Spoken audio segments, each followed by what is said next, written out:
kind of tilted right now, not gonna lie. So check this out. During the summer, I met this guy and his girlfriend at a barbecue because someone close to me had a family birthday thing going on. I got invited, and at it, I met the guy and his shorty. We'll call him Julian, right? So his girl, Julian's girl, and we were chatting a lot because we were simply just getting to know each other. She was interested in a lot of astrology and all this stuff, and I was just yapping to her about it. And then the conversation got somewhat personal, and she ended up crying because of something I said to her, which wasn't negative. It made her feel happy but sad because her mom just passed, and that was her best friend. That was her role model, and she was really going through a lot of changes in life at this point. And I guess whatever I had said, which I forgot, made her feel like she could push through it. Anyway, so I never really formed a bond with Julian nor his girl, despite the great conversation we had. We didn't exchange numbers that day or anything, and rather, I never saw them again, you know what I'm saying? But Julian is really close to someone who is close to me.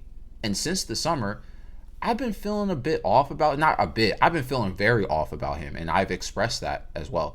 He never seems to respond to text messages or anything to anyone unless he wants something or whatever. He just wants to be a vampire, you know what I'm saying? Like, he drains people, and every time he texts someone I know, it's always bad news. And then here comes the, yo, I need help with this. Yo, can you do this for me? Or like, he needs attention. You know what I'm saying? And then he goes ghost. That's the thing too. He does something and then he just disappears. He doesn't reply to people anymore. You know what I'm saying? And recently, I guess he changed his name, or he wants to be known as a different name now. Like, something's going on. Like, apparently he doesn't like his name, so now he's switching it to something else. And I'm just like, all right.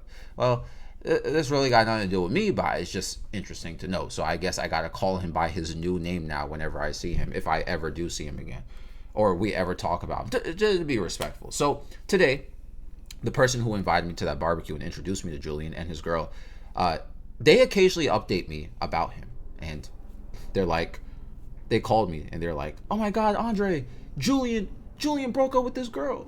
And I'm like, "Oh, what happened?" Like, that's sad. Julian's girl is so sweet.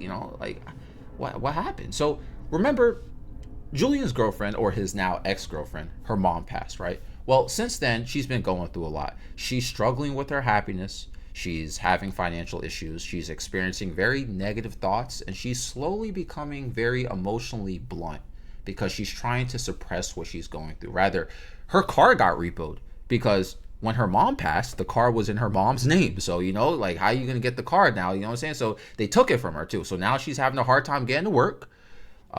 Everything's just falling apart. I feel really bad for her. And all Julian has done since then, this is what I meant. This is what I meant by this draining thing. And then he just goes, right? He'll complain. All he has done since I met him, and since he's been dating this girl, is that he's complaining that she's not doing this or that for him. And I heard about this months ago too. Like I said, like he's like, she doesn't play games with me anymore. She doesn't want to lay down with me anymore. We barely talk like we used to. She doesn't sit down and eat with me anymore. I keep trying to talk to her and she says she doesn't want to talk about it. She's so selfish and she's not accepting help. Why doesn't she want to accept help from me? Dude, her mom just passed. Give it a break. Give her time to process everything and stop being so entitled to her time. Like, okay, y'all are dating, all right? But, like, dude, do you, like, what is this about? Like, literally, she lost her best friend, which was her mother, and you're whining about what she's not doing for you, and you're not enjoying things with her anymore? And there's probably a reason why, which, I keep saying in this video, her mom passed. So, because of this behavior, she starts getting distant from him and doesn't really want to talk to him as much, which makes sense, right? You literally keep trying to push her to talk to you, and now every experience is negative because you're not being considerate of what she's going through. So they're at like an almost no talking stage in their relationship, right? Despite living together. I never mentioned that detail. They live together and they barely talk or don't talk. They go days with they see each other, they just walk past each other. And I don't want to get too specific about Julian's girl, but she went to get help several times, and it's hard to talk about because YouTube, she's going through certain things. She went to get help because she's going through a lot, right? And it's not looking too good for her. Now, boom, Friday, right? This Friday is like 2 days. Yesterday, as the day I'm recording this, she went out with her family to play bingo. Her whole family is going through it, right? So she's trying to reconnect and spend time with them. This guy Julian, bro, he's like, and he said this on the phone with so much honesty that it genuinely concerns me about this man's character. Like, I don't even want to call him a man. This guy's a boy. Like, he just, this is not like, yo, so much conviction with this message here that he said, right? He said this. Check this out. He says, because she was out so late and they haven't been talking, she doesn't deserve to sleep on the bed in his apartment. So you know what he did? He didn't lock the door to the apartment. He locked the bedroom door. So when she eventually got home, she couldn't go to the bedroom. So when Julian eventually woke up the next day, he saw her sleeping on the couch. And when he woke her up, she was really sick. She started throwing up everywhere. And he kept yelling at her that she was drinking. That's the thing. He's accusing her of drinking. And she said that she wasn't. She kept denying, like, she wasn't drinking. She wasn't doing anything like that. And she said that it's stuff that the doctors gave her to help her deal with her mom's passing. Like, her body's not reacting to it properly, but he's still very certain that it's because she's drinking. And then, then he shouted at her and told her to get out and basically kicked her out the apartment and broke up with her.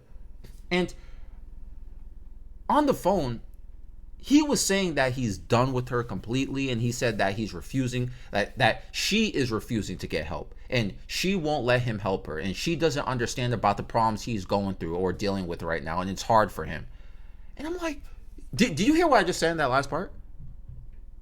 He said this. He's like, yo, she doesn't understand about what I'm going through. I got a lot of problems right now. You know what I'm saying? It's like, life is hard for me.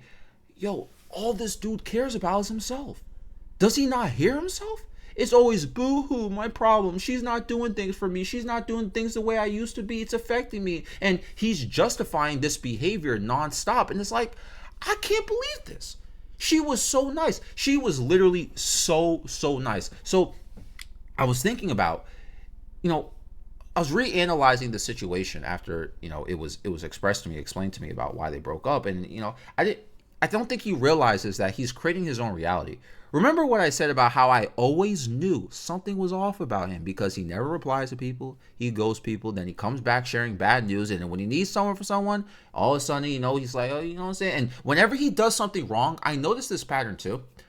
Every time he does something that is genuinely wrong, like I disagree, like he does something that's just weird, you know what I'm saying? He always makes an excuse about what's going on with him psychologically, right?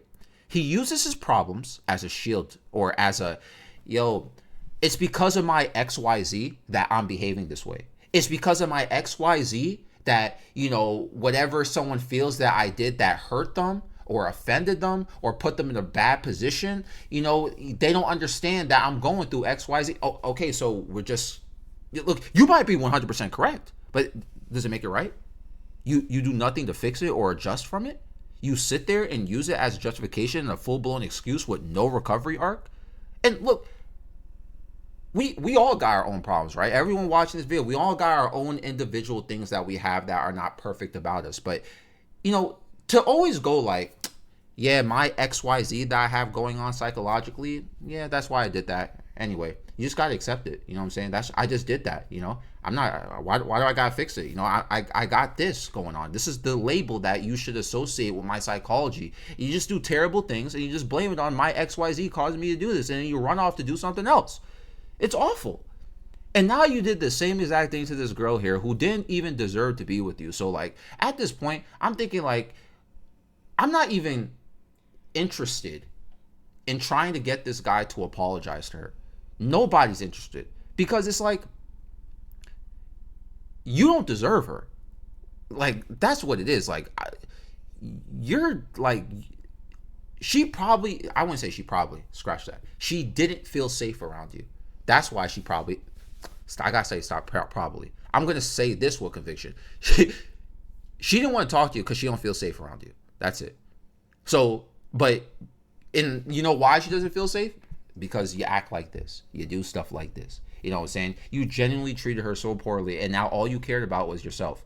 And she was struggling. She already was heartbroken by her mom, but now you break her heart even more. You break up with her and you kick her out and you make her life even harder. even though, like I told you, she went to see a professional and they were saying things are not looking too good for her. She's already on the, you know what I'm saying? She's in a very, very, very, very, very low point in her life. And you kick her out. You leave her on the street. You know, I was thinking to myself as well, like that he wants people to sympathize for him and his issues, but when someone else is going through it, it still has to be about him. And also, now your now ex is having issues moving through life, and it's an obstacle for her. She lost a piece of her.